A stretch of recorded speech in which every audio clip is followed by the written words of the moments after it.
All right. What's up, everybody? My people in Manhattan, the Boogie Down Bronx, Queens, or Staten Island, my home borough, Brooklyn. Back at another video.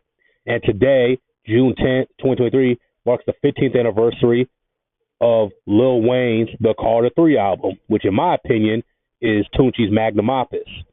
This is, to me, his best album. He has a lot of great albums. He has a lot of classics, but this one ranks number one. Great production from track one to the last track. Great production, great lyrics, catchy, crazy metaphors. You kind of get a different song, a different Wheezy each track. You know, some of the standout tracks from the song include Three Pete, Mr. Carter, a Milli, Lollipop, Dr. Carter, Mrs. Officer. Wayne just got banger after banger after banger on this track, man. It's just on this album, man. It's just crazy. Okay, of course, the first Carter Wayne release came out in 2004, and this is kind of a, I won't say troubling, but kind of a crazy time at Cash Money. Juvenile had just left, and Juvenile was the top dog at Cash Money for the longest time. People tend to forget that. I mean, there was the Hot Boys, Juvenile, Wayne, BG, and Turk. Then there was the big timers, which is Manny Fresh and Birdman. And of course, Birdman oversaw the whole label.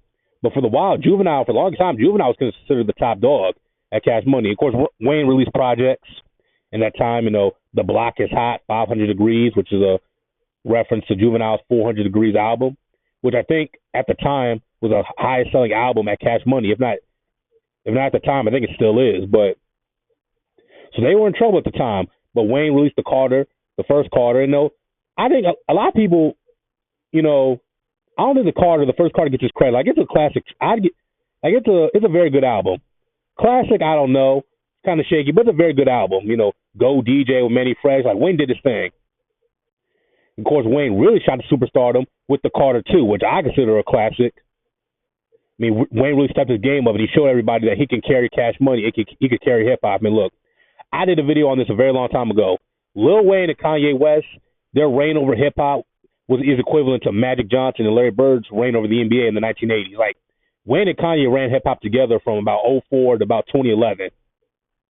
After 2011, I mean, Drake rose to prominence, Kendrick Lamar rose to prominence, and, Wayne and Kanye, got older. It's time to make way for the new kings. But, Wayne and Kanye for a long time ran hip-hop together. So the Carter 2, with the Carter 2 release, of course, Wayne did a collab project with Birdman. I believe it was called Like Father, Like Son. Something like that. And, of course, we can't forget the mixtapes, mixtape Wheezy. But now it's on for better things. It was on to the Carter 3. And, of course, a lot of leaks that came out at the time, which was kind of troubling, but the Carter 3 still came out. And the first single was the smash hit Lollipop, which I believe won the Grammy for best rap song at the '09 Grammys. Lick me like a lollipop. Oh, yeah, I like that. And then Milli, which is probably Wayne's signature song. Milli and Lollipop are probably his two most famous songs. A millionaire, I'm a young money millionaire, top of that Nigerian hair. You see, of course, obviously at this point he had the dreadlocks and the tattoos. Wayne's probably the most influential rapper, or one of the most influential rappers of the last 20 years. Him, Kanye, Drake. There's a list, but Wayne, you can definitely see it everywhere. All these guys with the tattoos and the dreadlocks and the little this, little that. Eminem even referenced it. And, of course, Mrs. Officer. When I get up falling, yeah, you can hit.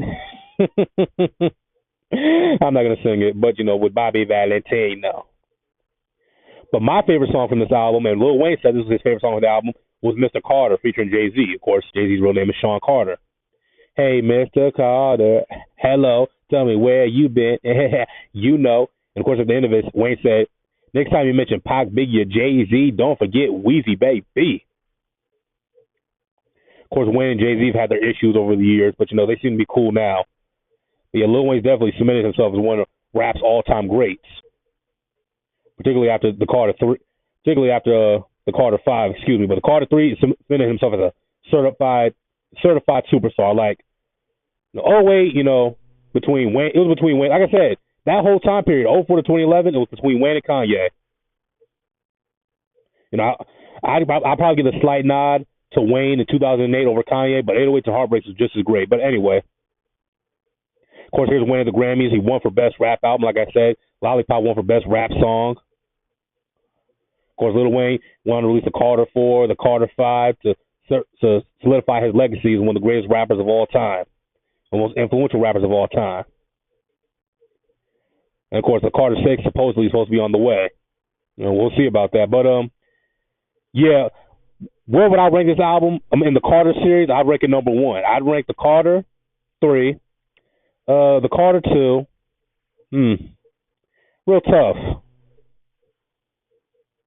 I'd go Carter 1, then probably 4 and 5. That's how I would rank them. You're welcome to disagree in the comment section down below, but like I said, one of the greatest rap albums of all time, happy 15th anniversary. But you tell me in the comment section down below, do you think this is Wayne's best album? How would you rank the Carter series? Do you agree that Wayne and Kanye ran hip-hop from 2004 to 2011?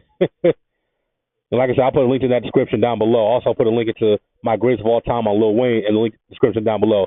But tell me what you guys think. Like, subscribe. I'm going to see you all.